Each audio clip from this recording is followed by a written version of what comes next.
رمضان المبارک کا پہلا عشرہ شروع ہوتے ہی یہ 10 کام ہر مسلمان کو ضرور کر لینے چاہیے۔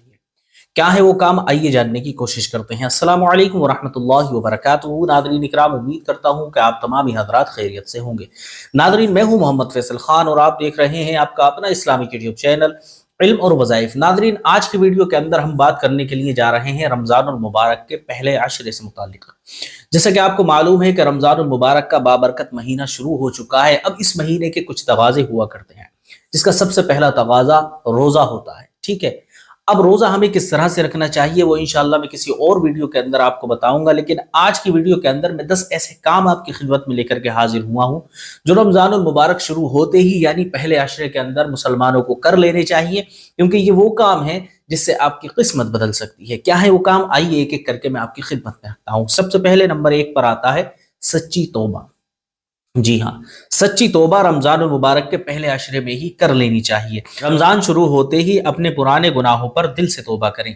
توبہ کا مطلب گناہ چھوڑنا ہوتا ہے، ندامت کرنا ہوتا ہے، دوبارہ اس گناہ کو بالکل دیکھنا تک نہیں ہوتا ہے، یہ ہوتی ہے اصلی توبہ۔ ایسا نہیں ہے کہ صرف آپ زبانی توبہ کر رہے ہیں، دل کے اندر آپ کے پھر ارادہ ہے کہ میں دوبارہ سے یہی گناہ کروں گا، تو یہ آپ کی توبہ نہیں مانی جائے گی۔ علماء اکرام فرماتے ہیں کہ توبہ وہی ہوا کرتی ہے کہ جس سے انسان اس گناہ کی طرف پھر کر کبھی نہ دیکھے۔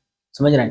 اگر آپ یہ سمجھنا چاہتے ہیں کہ ہماری توبہ قبول ہوئی ہے یا نہیں ہوئی ہے، تو آپ کو یہ اندازہ لگانا ہوگا کہ جس گناہ سے ہم نے توبہ کی تھی، کیا دوبارہ ہم نے وہ گناہ کیا ہے یا نہیں کیا ہے۔ اگر آپ دوبارہ لوٹ کر اس گناہ کی طرف گئے ہیں تو آپ کی توبہ قبول نہیں ہوئی، اور اگر آپ نے بالکل وہ گناہ چھوڑ دیا ہے تو آپ کی توبہ قبول ہو گئی ہے۔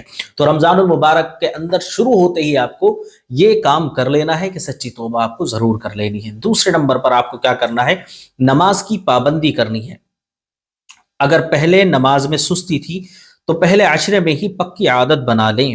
کوشش کریں کہ 5 وقت کی نماز جماعت کے ساتھ ادا کریں، کیونکہ عام دنوں کے اندر جس طرح ہم اور آپ دیکھتے ہیں کہ رمضان المبارک کے علاوہ دیگر مہینوں کے اندر لوگ نماز کو اتنی ترجیح نہیں دیتے، مسجدیں خالی ہوتی ہیں، امام صاحب بلا کر لے کر کے جاتے ہیں مسجدوں کے اندر نمازیوں کو، لیکن نمازی پہنچ ہی نہیں پاتے۔ بہت سارے لوگوں کو ہم بھی کہتے ہیں کہ آئیے صاحب نماز پڑھنے چل رہے ہیں، تو راستے میں سے ہی چھوڑ کر وہ چلے جاتے ہیں، بولتے ہیں کہ ابھی آ رہے ہیں۔ لیکن رمضان المبارک ایک ایسا مہینہ ہوتا ہے کہ جس کے اندر دیکھا جاتا ہے کہ مسجدوں کے اندر وہ شخص بھی دکھائی دے جاتا ہے کہ جو دیگر مہینوں کے اندر نماز نہیں پڑھتا تھا۔ تو آپ کو کیا کرنا ہے، نمازوں کی پابندی کرنی ہے۔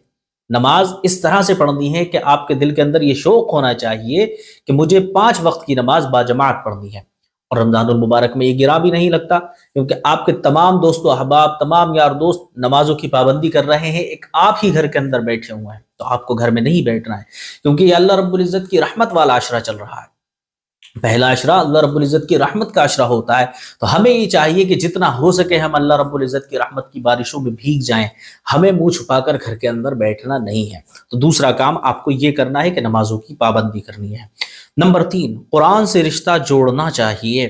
روزانہ کم از کم 1 رکوع یا 1 پیج یا جتنا آسان ہو قرآن سمجھ کر پڑھنے کی نیت کریں۔ سمجھ رہے ہیں؟